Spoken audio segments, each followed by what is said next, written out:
My name is Parth Mahajan. I'm 18 and I'm here with His Grace Sundar Gopal Prabhu to discuss a lot of topics that plague the minds of young people like myself, um, and just an honest conversation with Prabhu as two people.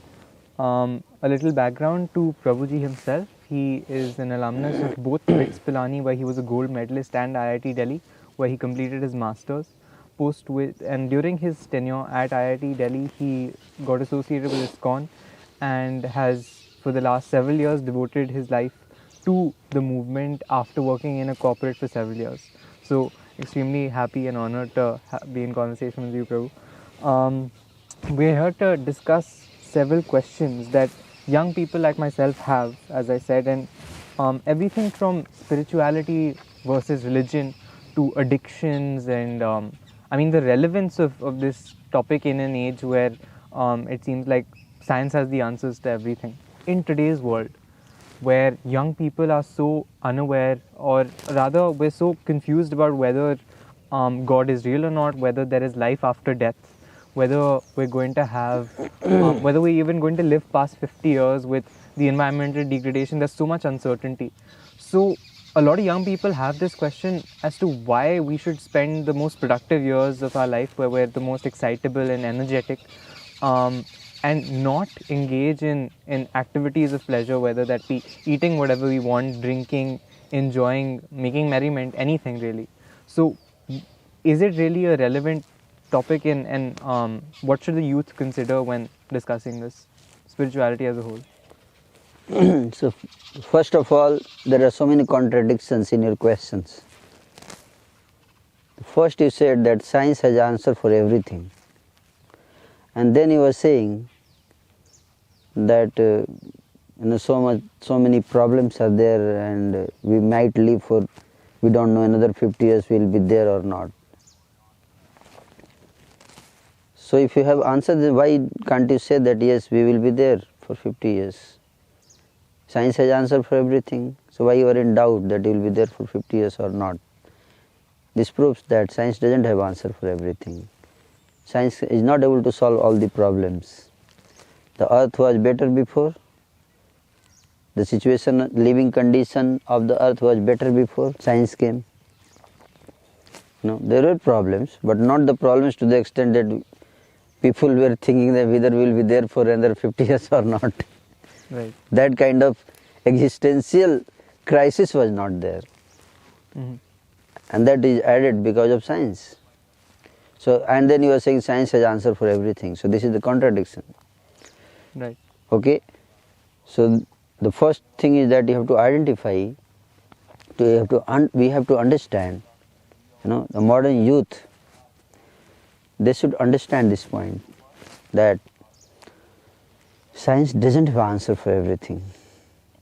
All the problems might be, maybe the reason that it is because we have neglected spirituality, that's why the problem are there. Right. That possibility can be there, because we have not emphasized on one aspect. To flourish one aspect, we are completely neglecting another aspect. Mm-hmm. And because of that, it may be the reason.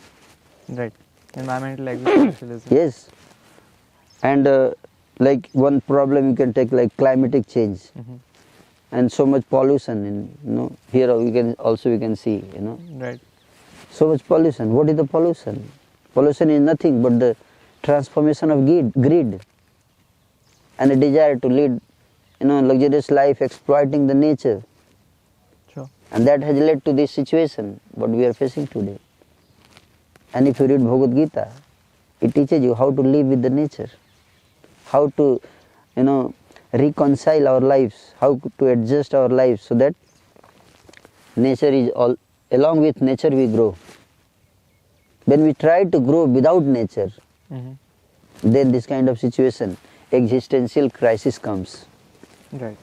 We must understand that spirituality is not a burden. Spirituality is a solution. It's the one which will help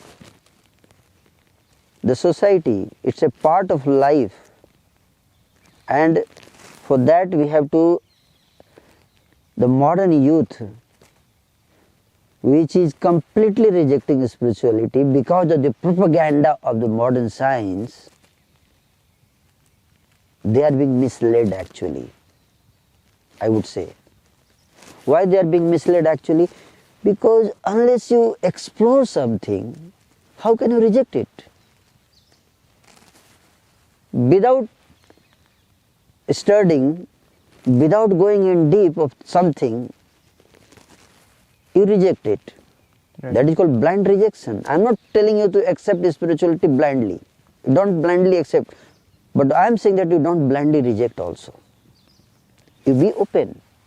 And I am very happy that at least you are a young boy and you are open. At least you have come to me with the questions. That's what we want. I mean that. We want that. Right.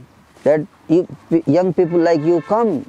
Don't see just that the image is being projected about the sadhus, about the spirituality, about the religion, is that it is harmful.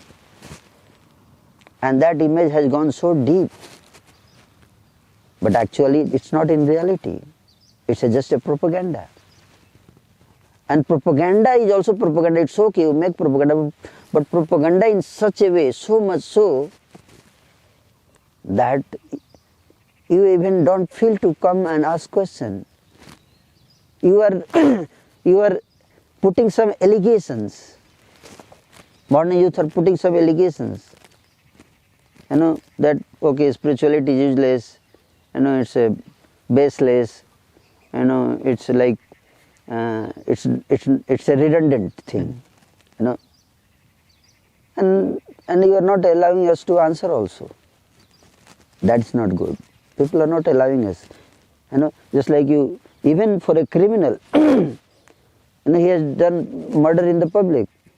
Still, he is allowed to put his point across. And people have to listen. Judge has to listen. Mm-hmm. Without listening the person in detail, if you reject it, this is called blind rejection. So there is another extreme. One is blind acceptance is one extreme, and blind rejection is another extreme. So that's why we are appealing to the youth that be open-minded. If spirituality is logical, rational, why will not accept it? It's contributing.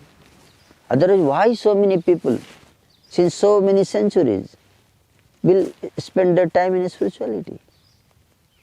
Not only the foolish people, but very intelligent people in the history of the world have given so much time and emphasis on spirituality. Not that everyone is atheist. Even today, there are many big intellectuals, scientists, they accept spirituality.